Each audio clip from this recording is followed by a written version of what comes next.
The emergency lights cast red shadows across the bridge of the UES Defiance, humanity's last remaining battleship. Commander Sarah Chen stood at the tactical display, her fingers dancing over holographic controls as enemy forces closed in from 3 directions. The Zephyrian Empire had finally found Earth's last colony ship, hidden in the asteroid belt of a dead system for 2 years. Incoming transmission from the Zephyrian flagship, reported Lieutenant Martinez from the communications station. His voice carried the weight of exhaustion that had settled over the entire crew. They had been running for so long that some of the younger crew members barely remembered what it felt like to live without fear. Sarah nodded grimly. She knew what this would be. Another surrender demand. Another chance for the Zephyrians to gloat before they wiped out the last remnants of humanity. The same species that had glassed Earth 6 months ago, turning humanity's homeworld into a radioactive wasteland, now wanted to finish what they started. The main screen flickered to life, revealing the angular features of Admiral HFY, the Zephyrian commander responsible for the genocide of humanity. His reptilian skin gleamed with an oily sheen under the harsh lighting of his ship's bridge. 4 arms moved in what Sarah had learned was their equivalent of a dismissive gesture. Human commander. HFY's translator rendered his hissing speech into cold, mechanical English. You have led us on an amusing chase through the outer systems. Your species' stubbornness has provided entertainment for my crew, but the game ends now. Sarah stepped forward, her dark hair pulled back in a regulation military bun, revealing the scar that ran from her left temple to her jaw, a souvenir from the Battle of Luna, where she had been one of only 300 survivors out of a fleet of 50,000. Admiral HFY, still hiding behind superior numbers, I see. Some things never change. The Zephyrian's eyes narrowed to yellow slits. You speak of hiding? Your entire species has done nothing but run since we introduced ourselves. We offered you a place in our empire, as servants. You refused. We offered you a quick death. You refused that as well. Now you will die slowly, and your deaths will serve as a lesson to any other primitive species that might consider defying us. Around the bridge, Sarah's crew worked with quiet efficiency. They knew this conversation was buying them time while their chief engineer, Commander Okafor, finished the modifications to their experimental jump drive. It was a desperate gamble based on recovered alien technology, but it was their only hope of escape. You know what I find interesting about your empire, HFY? Sarah kept her voice conversational, as if they were discussing the weather rather than the extinction of her species. For all your technology, for all your ships and weapons, you still haven't figured out how to beat us without overwhelming numbers. HFY's 4 arms gestured in what Sarah recognized as anger. Your species is extinct, human. The few hundred survivors scattered across this system are all that remain. When we finish here, there will be no more humans in the galaxy. Your defiance is meaningless. Maybe, Sarah said, her hand moving to rest on the plasma pistol at her hip. But you know what? Every time you've tried to face us ship to ship, fighter to fighter, or soldier to soldier in even numbers, we've won. The Battle of Proxima Centauri, the defense of New Geneva, the raid on your supply lines at Wolf 359. Even outnumbered 10-1, we keep finding ways to make you bleed. The Zephyrian admiral's skin flushed a darker green. Sarah had struck a nerve. The truth was that humanity's military performance had surprised everyone, including the humans themselves. Despite being technologically inferior, human forces had proven remarkably adaptable and creative in combat. They used tactics that violated established military doctrine, improvised weapons from civilian equipment, and showed a disturbing tendency to win battles they should have lost. Your victories are irrelevant, HFY hissed. You're outnumbered 100-1. This conversation is over. Surrender now, and I will make your deaths quick. Sarah smiled, and there was something in that expression that made even the Zephyrian admiral pause. I appreciate the offer, but I think we'll pass. You want to finish this? Come and take us. The transmission cut off. Around the bridge, Sarah's crew braced for battle. They had 18 crew members left, 1 heavily damaged frigate, and whatever surprise their modified jump drive could provide. The Zephyrian Empire had sent 3 battlecruisers, 2 destroyers, and a carrier full of fighters. Commander, called out Ensign Kim from the sensor station. They're launching fighters. Looks like they want to disable us rather than destroy us outright. Sarah nodded. That made sense. The Zephyrians would want to study human technology. Maybe interrogate the survivors to learn about other human colonies that might still be hidden. They thought they were being clever. They had no idea what Commander Sarah Chen had learnt during her years of guerrilla warfare against their empire.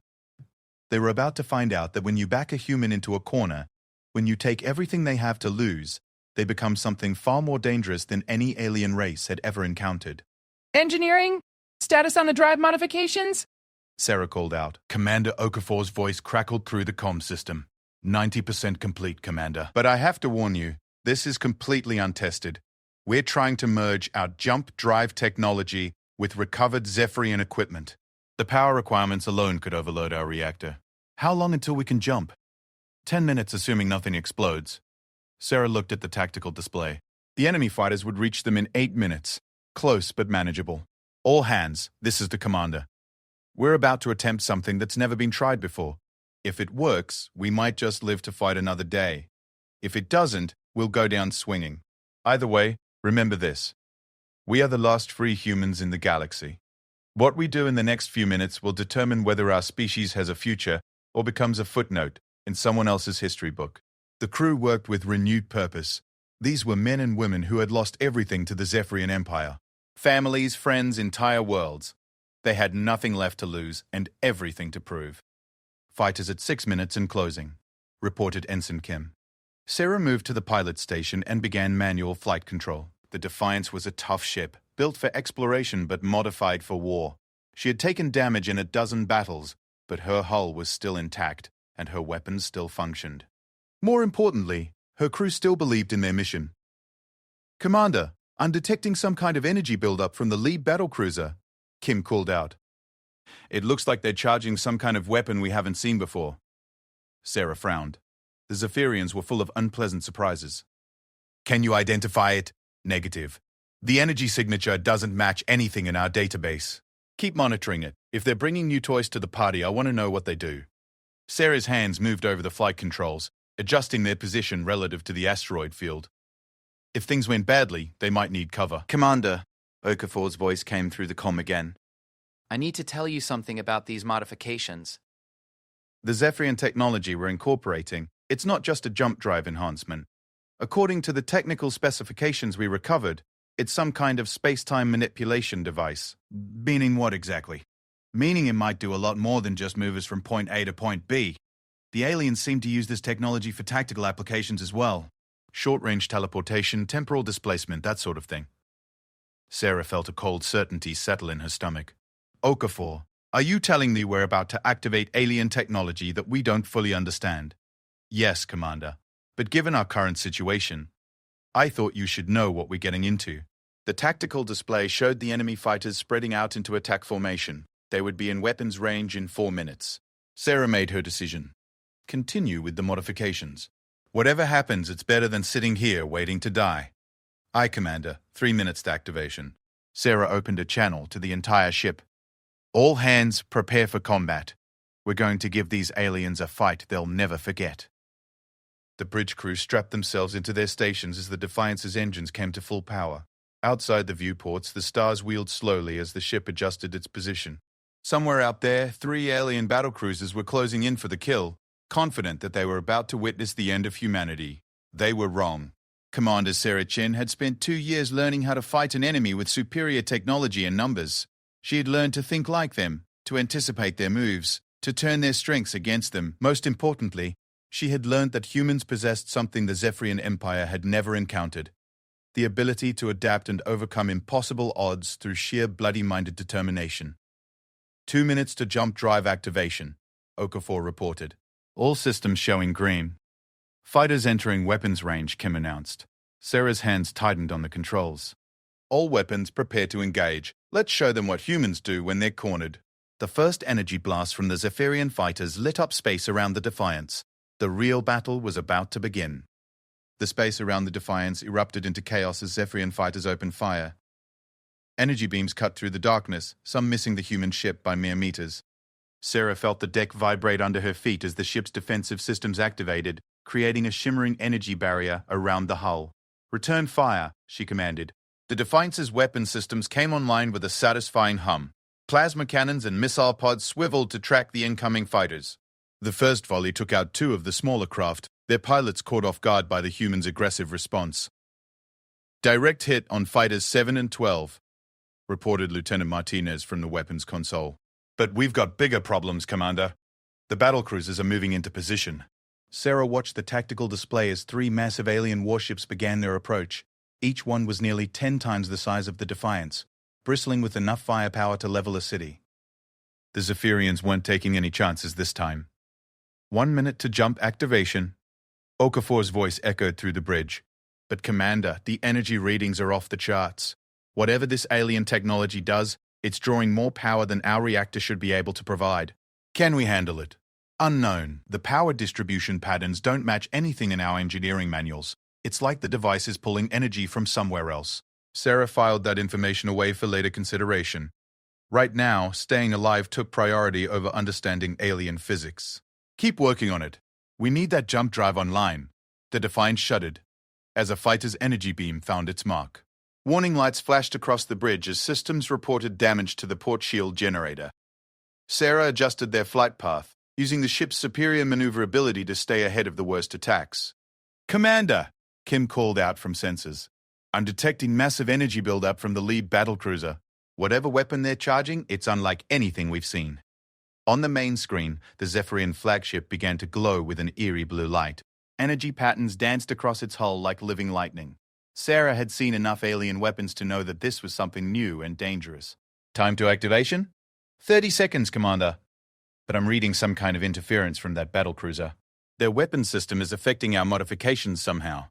Sarah's mind raced through possibilities. The Zephyrians had always been one step ahead technologically.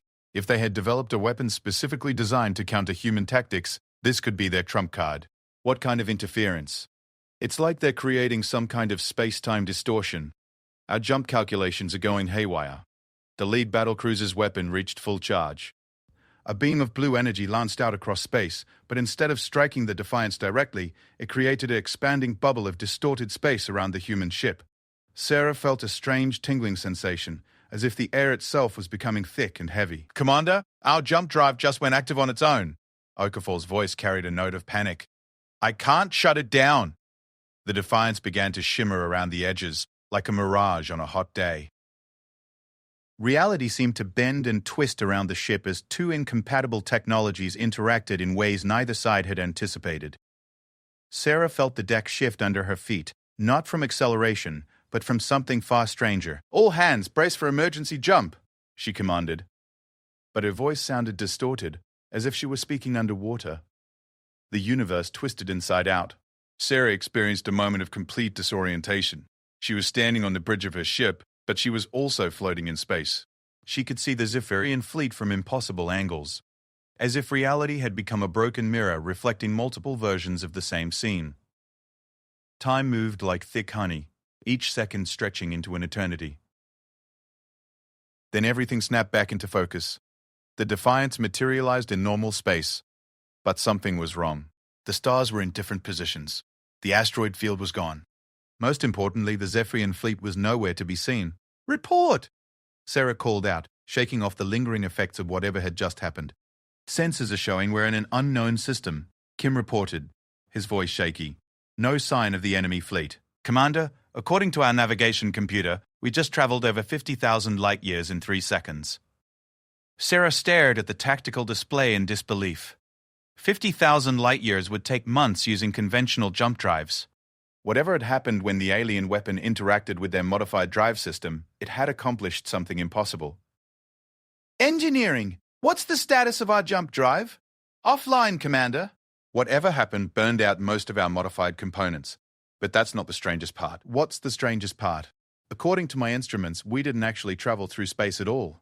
The readings suggest we moved through time and space simultaneously, like we skipped ahead in the universe's timeline while changing our position.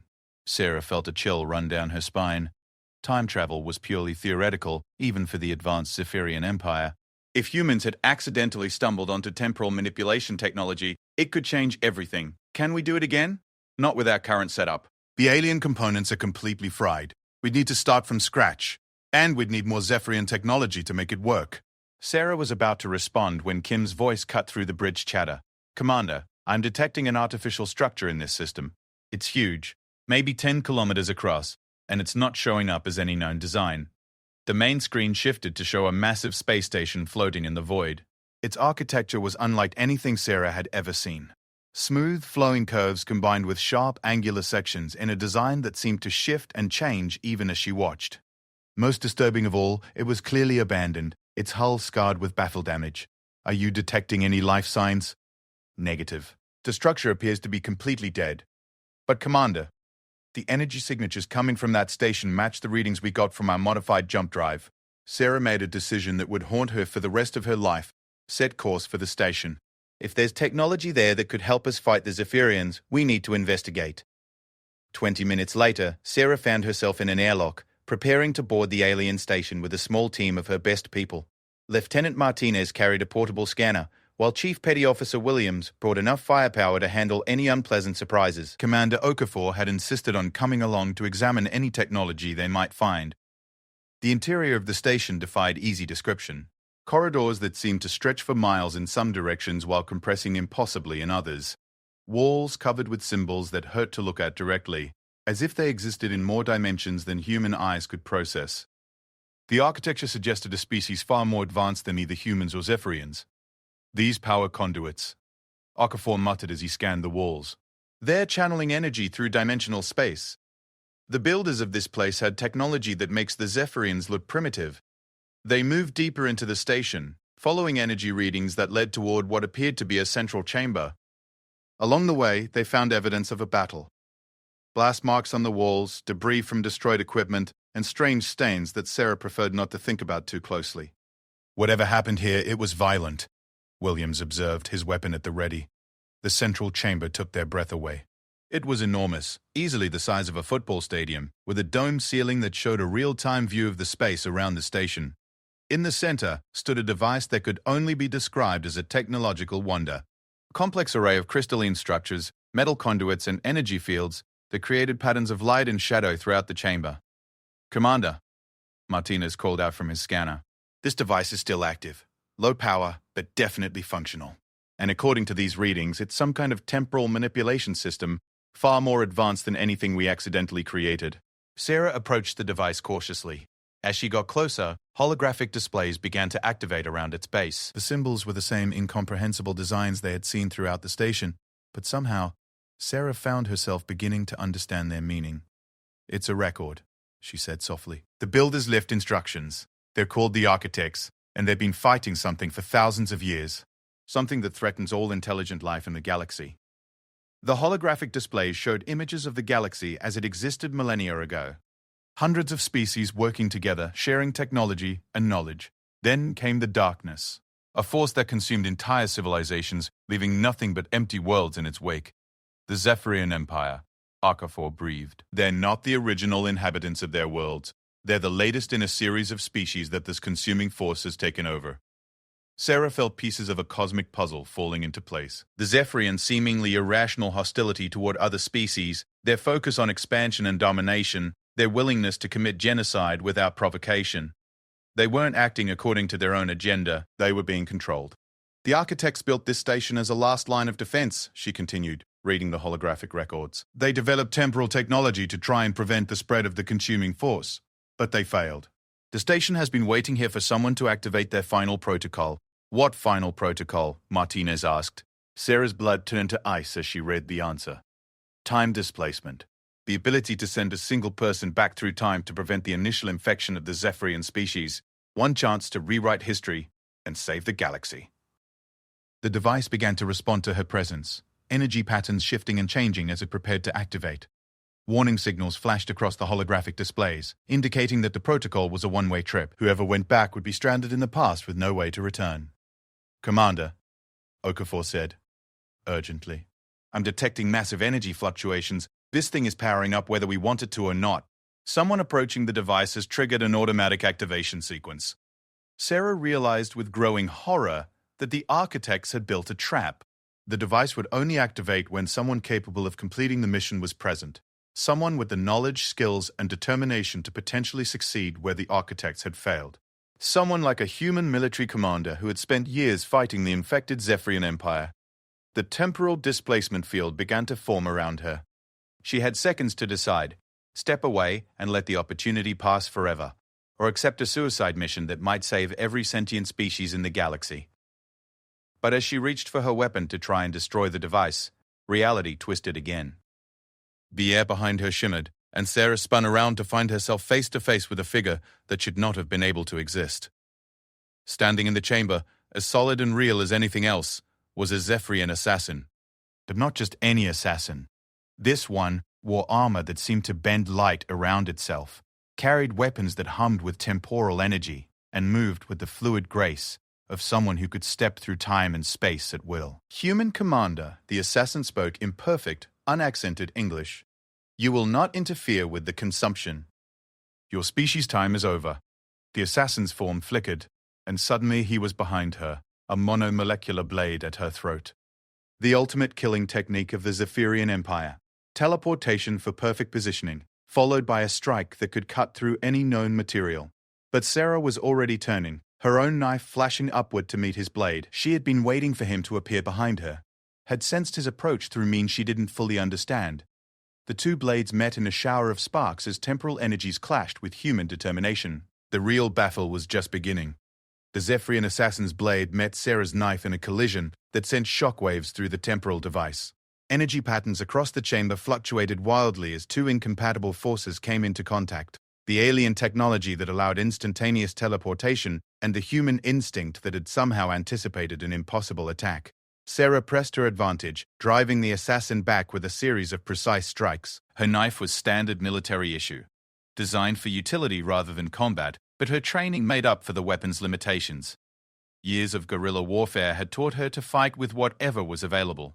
Impossible, the assassin hissed as he parried another attack. His voice carried none of the mechanical translation they had grown used to with Zephyrian communications. This one spoke human languages fluently, as if he had been studying humanity for years. You cannot anticipate temporal displacement. Sarah didn't waste breath on conversation. She had learned early in the war that Zephyrians loved to talk during combat, often revealing tactical information while trying to intimidate their opponents. Instead, she focused on reading his movements, looking for patterns in his attack style. The assassin flickered again, attempting to teleport behind her for another killing strike. But Sarah was already moving, spinning to face where he would appear. Her knife caught him across the forearm, drawing dark green blood that sizzled as it hit the chamber floor. "Lieutenant Martinez!" she called out without taking her eyes off the enemy. "Get that temporal device stable. If this thing activates while we're fighting, it could tear the station apart." Martinez and Okafor rushed to the device's control interfaces, trying to make sense of the architect symbols while combat raged around them. The holographic displays showed increasing instability as the temporal energies from the assassin's equipment interfered with the ancient machinery. The assassin snarled and drew a second weapon, a curved blade that seemed to exist in multiple dimensions simultaneously. When he swung it, Sarah could see the weapon's edge cutting through space itself, leaving tears in reality that snapped closed a moment later. "You cannot comprehend what you interfere with, human," the assassin said, as he pressed his attack. "The consumption is inevitable. Your species merely prolongs the suffering of the galaxy by resisting." Sarah ducked under a strike that would have removed her head and came up inside his guard. Her knife found the gap between his armor plates, sliding between his ribs with surgical precision. But instead of falling, the assassin simply faded away like smoke, reappearing several meters away with no sign of injury. "Temporal displacement with healing factor," she muttered. Of course it couldn't be simple. Chief Williams opened fire with his plasma rifle, but the energy beams passed harmlessly through the assassin's flickering form. Whatever technology allowed him to teleport also made him effectively immune to conventional weapons when he chose to become insubstantial. "Commander," Okafor called out from the device, "I think I understand how this thing works." The architects didn't just build a time machine, they built a temporal weapon. It can lock onto specific points in history and either send someone back to change them or pull events forward into the present. Sarah felt a cold realization wash over her. "Pull events forward? You mean it can bring things from the past into now?" "Exactly. And according to these readings, someone has been using it. The assassin didn't teleport here from somewhere else in space. He came from somewhere else in time." The assassin's laugh was like the sound of breaking glass. The human begins to understand. "I am not merely an assassin, I am every assassin who has ever served the consumption. Past, present, and future united in singular purpose." He attacked again, but this time his movements were different. Sarah found herself fighting not one opponent, but many, as the assassin's form split and merged, showing glimpses of different time periods. She saw him as he was now, as he had been years ago, and as he would be in possible futures. Each version moved independently but with perfect coordination. Sarah's training took over, muscle memory from thousands of hours of combat practice guiding her responses. She couldn't predict where one assassin would be, but she could read the pattern of their collective movement. When past assassin attacked from the left and future assassin flanked from the right, present assassin had to adjust his position to avoid hitting his other selves. She exploited that limitation, forcing the temporal echoes to interfere with each other. When past assassin committed to a thrust, she positioned herself so that future assassin's defensive position blocked present assassin's follow-up attack. For a few precious seconds, she turned their coordination against them. "The device is reaching critical instability," Martinez shouted over the sound of combat. "Commander, whatever you're going to do, do it now." Sarah made a decision that went against every tactical manual ever written. Instead of fighting defensively, she charged directly at the temporal device, trusting her team to keep the assassin busy for the few seconds she would need. The architect technology responded to her approach. Holographic interfaces materializing around her hands. The symbols that had been incomprehensible moments before now made perfect sense, as if the device was directly interfacing with her mind. She could see the flow of time like a river, with currents and eddies representing major historical events. There, at a critical junction point, approximately 3,000 years in the past, the moment when the consumption first infected the Zephyrian homeworld. A single point of light in the temporal stream, representing the last chance to prevent the galactic catastrophe that followed. But she also saw something else. The consumption wasn't a natural phenomenon, or even an artificial intelligence gone wrong. It was a weapon, created by a species that had been extinct for millions of years. They had built it as the ultimate deterrent against galactic conquest, never imagining that it would outlive its creators and become the very thing it was designed to prevent. "Sarah!" Williams called out. The assassin had gotten past him and was moving toward the device. "I can't stop him!" The assassin reached the temporal device just as Sarah activated the time displacement protocol. But instead of trying to stop her, he placed his own hands on the control interfaces. His temporal technology synchronized with the architect device, creating a feedback loop that sent energy coursing through the chamber. "If you insist on traveling to the past," the assassin said, his voice carrying a note of satisfaction, "then I will ensure you arrive exactly where the consumption needs you to be." The temporal field engulfed both of them. Sarah felt reality dissolve around her, as past, present, and future collapsed into a single point of infinite possibility. She was falling through time, with the assassin falling beside her, both of them tumbling toward a moment in history that would determine the fate of every sentient species in the galaxy. But as they fell, Sarah noticed something the assassin had missed. The architect device hadn't just sent them back in time, it had also implanted something in her mind. Complete knowledge of the consumption's weaknesses. Detailed information about the Zephyrian species before their infection, and most importantly, the location of the consumption's core intelligence. The assassin thought he was delivering her into a trap. He had no idea that she was about to become the most dangerous weapon the galaxy had ever seen. They materialized in the past on the surface of the Zephyrian homeworld 3,000 years before Sarah's time. The sky was a brilliant purple, and 3 moons hung low on the horizon. The air smelled of flowers and growing things, nothing like the sterile atmosphere of the warships she had known. Around them stretched a city that took their breath away. Graceful spires that seemed to grow from the ground rather than being built, connected by bridges that looked like crystallized light. Gardens filled with plants that sang in harmonious tones when the wind touched them. This was the Zephyrian Empire before the consumption, a civilization devoted to art, philosophy, and the peaceful exploration of the universe. Beautiful, is it not? The assassin said, his temporal armor shifting to match the aesthetic of this time period. Soon it will all be gone, consumed in service of a greater purpose. And you will be the one to ensure it happens exactly as history demands. Sarah looked around at the peaceful city, at the Zephyrian civilians going about their daily lives with no idea that their entire species was about to be enslaved by an ancient weapon. She thought about her crew back on the Defiance, about the billions of humans who had died in the war, about all the species that had been consumed over the millennia. "You know what the really interesting thing is about time travel?" she said, drawing her knife. The assassin's eyes narrowed. "What?" Sarah smiled, and there was something in that expression that made the temporal warrior take a step backward. "When you change the past, you change everything that comes after. Every battle, every strategy, every seemingly inevitable outcome becomes negotiable." She attacked, not with the defensive caution she had shown in the future, but with the aggressive confidence of someone who finally understood the true scope of the battle they were fighting. This wasn't just about saving humanity or stopping the Zephyrian Empire. This was about rewriting the history of the galaxy itself. The assassin tried to teleport away, but found his temporal abilities dampened by the paradoxes created by their presence in the past. He was trapped in linear time, forced to fight like any normal opponent, and in a straight fight between a temporal assassin and a human commander who had spent years learning to overcome impossible odds, there was really only one possible outcome. Sarah's knife found its mark, sliding between the assassin's ribs with perfect precision. This time, when he tried to fade away, his temporal displacement technology simply sparked and died. The paradox of being killed in the past by someone from the future had overloaded his systems. As the assassin collapsed, Sarah looked up at the purple sky of the Zephyrian homeworld and began to plan. She had knowledge of the future, understanding of the consumption's nature, and approximately 72 hours before the infection process began.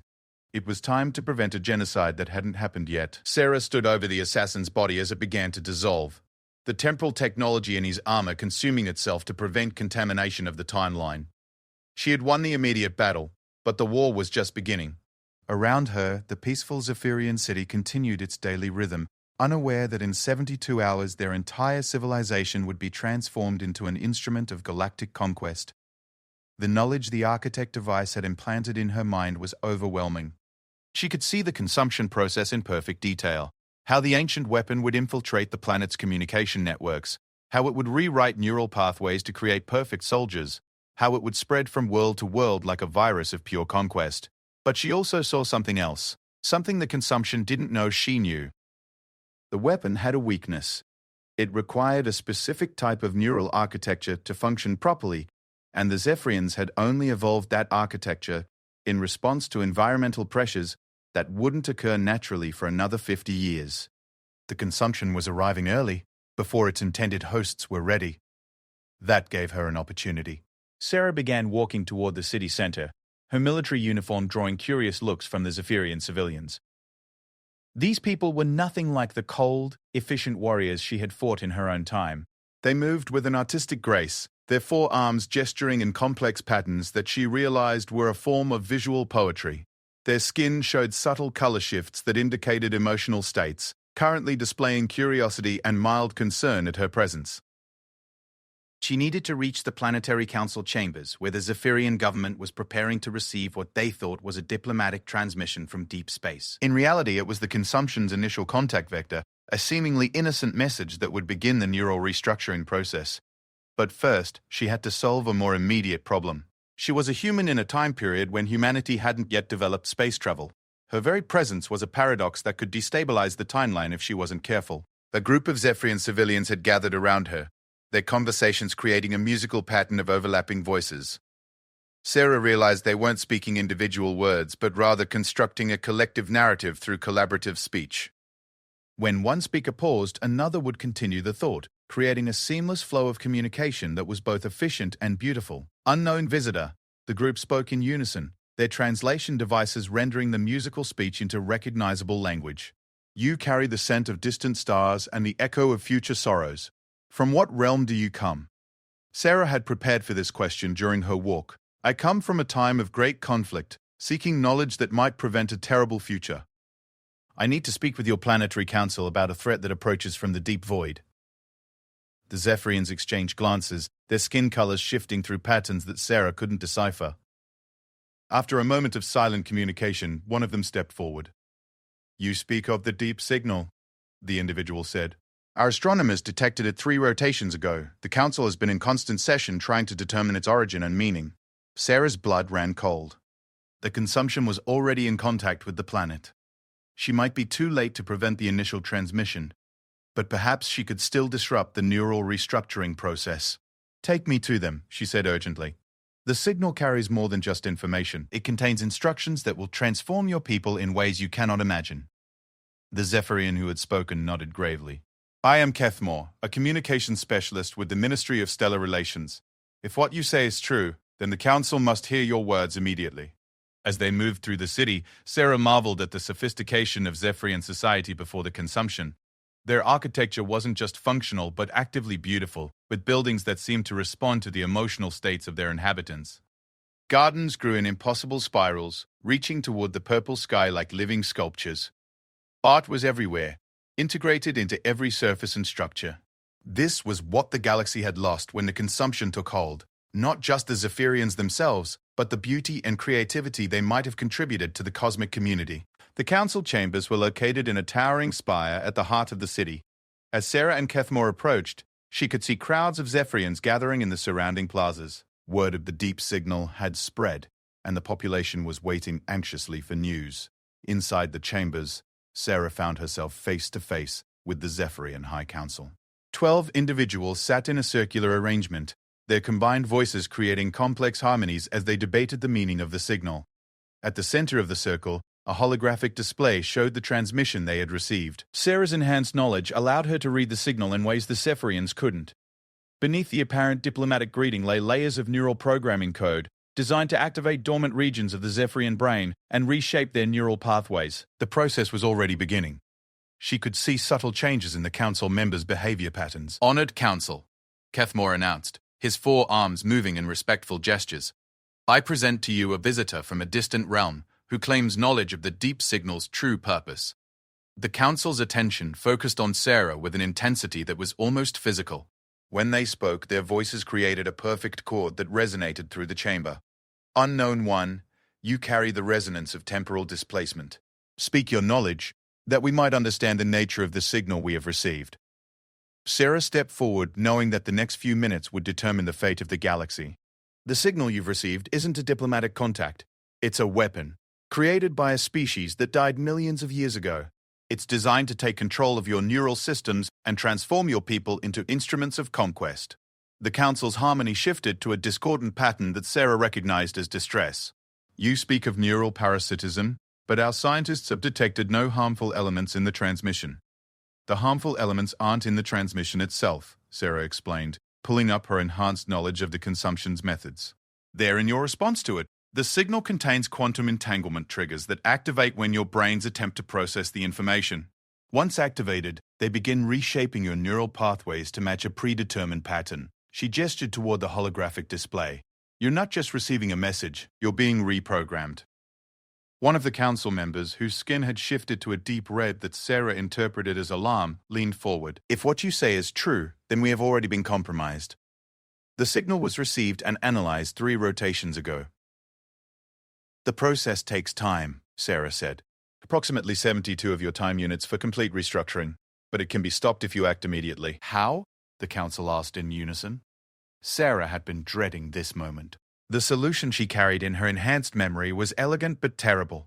You need to temporarily disable your planet's communication networks and expose your population to a specific type of electromagnetic radiation.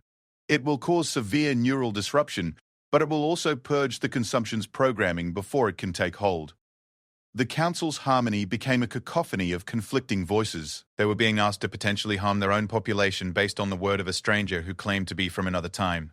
The process you describe would cause widespread neural damage, another council member pointed out. Many of our people would lose memories, skills, even personality traits. How do we know you speak truth rather than attempting to sabotage our civilization? Sarah had anticipated this objection.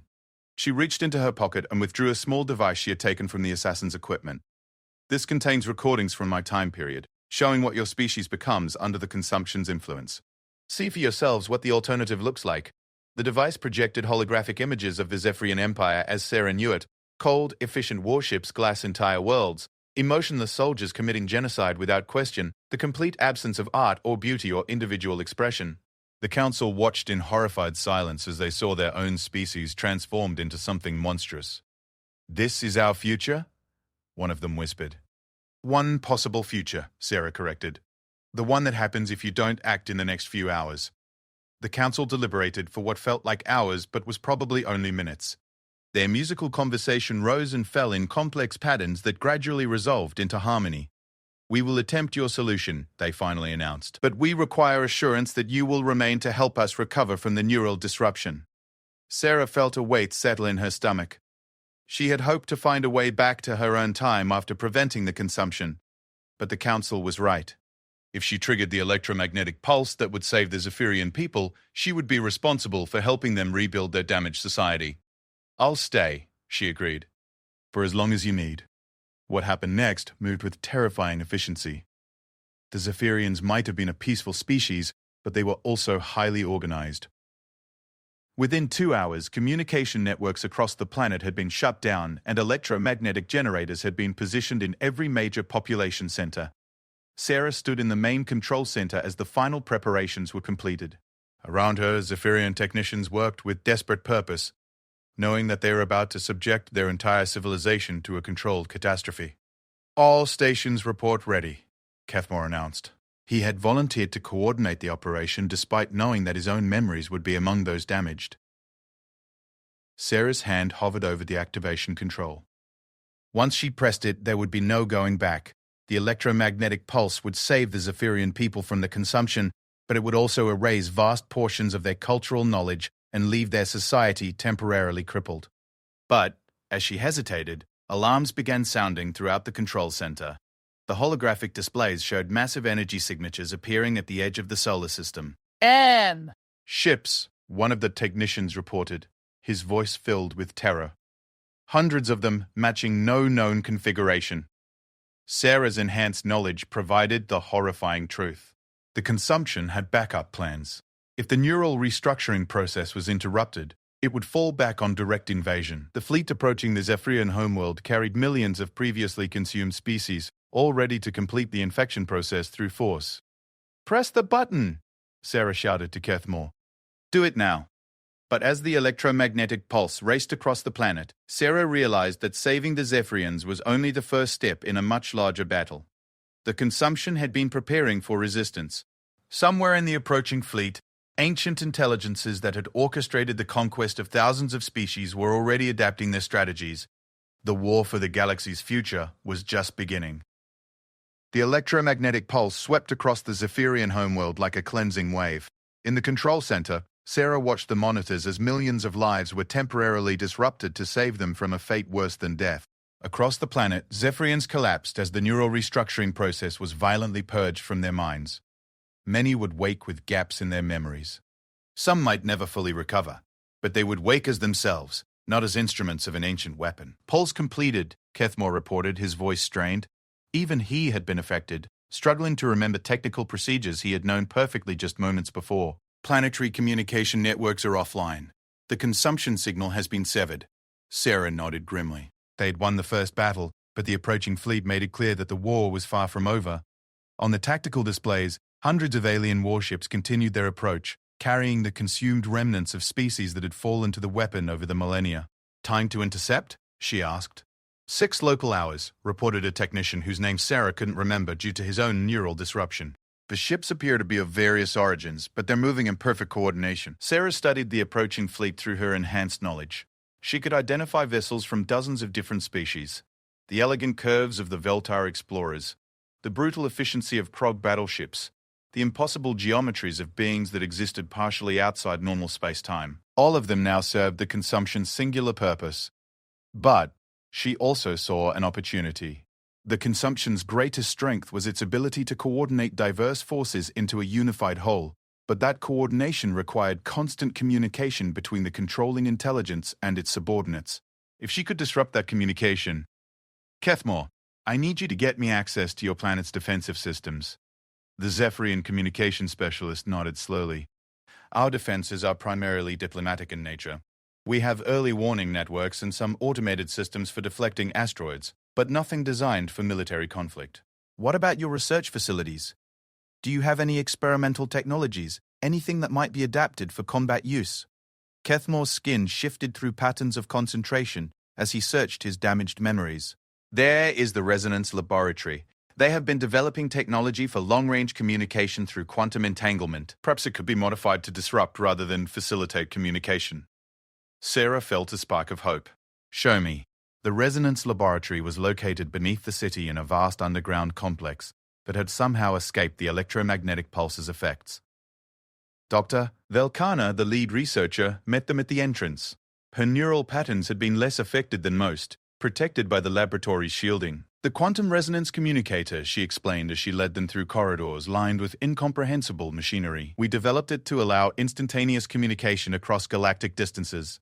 The theory is that quantum entangled particles maintain their connection regardless of physical separation. They entered a chamber dominated by a device that looked like a crystalline tree growing from a base of exotic metals. Energy patterns danced through its structure in mesmerizing spirals.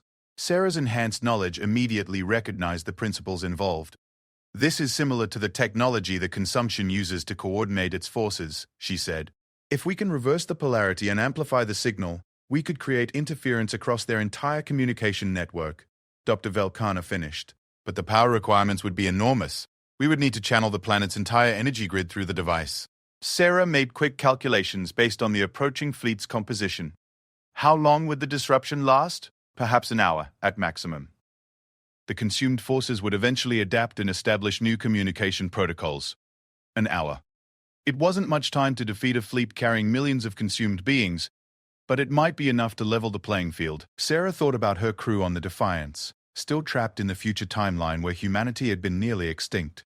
If she could change the course of galactic history here, she might create a reality where the war against the consumption had a very different outcome. Do it, she ordered. How long do you need to modify the device? 3 hours for basic modifications. But I should warn you, the process will likely destroy the communicator permanently. We will be sacrificing our most advanced technology. A small price to pay for your species' freedom, Sarah said. While Dr. Velkana and her team worked to modify the quantum communicator, Sarah found herself in the strange position of helping organize the defense of a planet from an invasion that hadn't happened yet in her timeline. The Zephyrians were naturally collaborative, but their society lacked any military structure. They had no experience with warfare, no weapons designed for combat, no tactical doctrine for planetary defense. But they had something the consumption had never encountered: creativity, unconstrained by programming. N. Sarah worked with the remaining council members to coordinate what could generously be called a defense force. Artists modified atmospheric processes to create electromagnetic interference. Musicians designed sonic weapons based on harmonic resonance principles. Architects planned defensive positions that looked more like sculpture than fortifications, but might actually be more effective than conventional bunkers. The approaching fleet has entered our outer system, Kethmore reported from a hastily constructed command center. They're beginning to deploy smaller craft for planetary assault. Through the monitoring systems, Sarah could see the invasion force spreading out like a dark stain across space. Thousands of fighters launched from the main fleet, each one carrying soldiers from species that had once been peaceful explorers, like the Zephyrians. The consumption had a grim efficiency, turning each conquered civilization's strengths against the next target. Dr. Velkana, status on the communicator, modifications complete. We're charging the quantum resonance field now. Be advised, when we activate this device, every piece of electronic equipment on the planet will be affected. We'll be fighting blind for several minutes while our systems reboot. Sarah nodded. It was a desperate gambit, but then she had spent her entire military career making desperate gambits work. All defensive positions prepare for communication blackout. When the interference begins, you'll be on your own until systems come back online. The quantum communicator reached full power with a sound like reality tearing. The crystalline structure at its heart blazed with light that hurt to look at directly. Energy patterns raced through the device at velocities that seemed to exceed the speed of light. Activating interference field, Dr. Velkana announced. The effect was immediate and dramatic. On the tactical displays, the approaching invasion force suddenly lost its perfect coordination. Ships that had been moving in flawless formation began to drift apart. Fighters that had been diving toward the planet in precise attack patterns suddenly scattered in all directions like leaves in a windstorm. But the effect worked both ways. Every display in the command center went dark. Communication with defensive positions was severed. For the next hour, both sides would be fighting blind. Sarah grabbed an emergency communication device and headed for the surface. If the Zephyrians were going to survive this, they needed leadership that could function without technological support. The battle for the planet's surface was unlike anything Sarah had experienced before. The consumed forces that managed to land fought with mechanical precision but no adaptability. When their coordination networks went down, they reverted to basic programming that made them predictable. The Zephyrians, on the other hand, fought with an improvisational creativity that would have been impossible for consumed beings. Artists turned architectural tools into weapons. Musicians used sonic equipment to disrupt enemy communications at close range. Even children contributed by creating elaborate camouflage systems that confused the invaders' targeting systems. Sarah found herself leading a mixed group of civilians and hastily trained defenders through the city's artistic districts. Around them, the beautiful spires and graceful bridges that define Zephyrian culture became an unconventional battlefield, where creativity proved more valuable than firepower. "Commander!" Kethmore called out from a defensive position behind a sculpture that sang when the wind touched it. "The interference field is beginning to weaken. We're detecting attempts to re-establish coordination among the invasion forces." Sarah checked her chronometer. They had been fighting for 55 minutes. The quantum communicator had exceeded its projected duration, but it wouldn't last much longer. Soon, the consumed forces would regain their coordination, and the battle would turn against the defenders. Unless Sarah implemented the final part of her plan. Throughout the battle, she had been working her way toward the largest group of consumed forces on the planet. These weren't just soldiers but the commanding intelligences that directed the consumption's operations.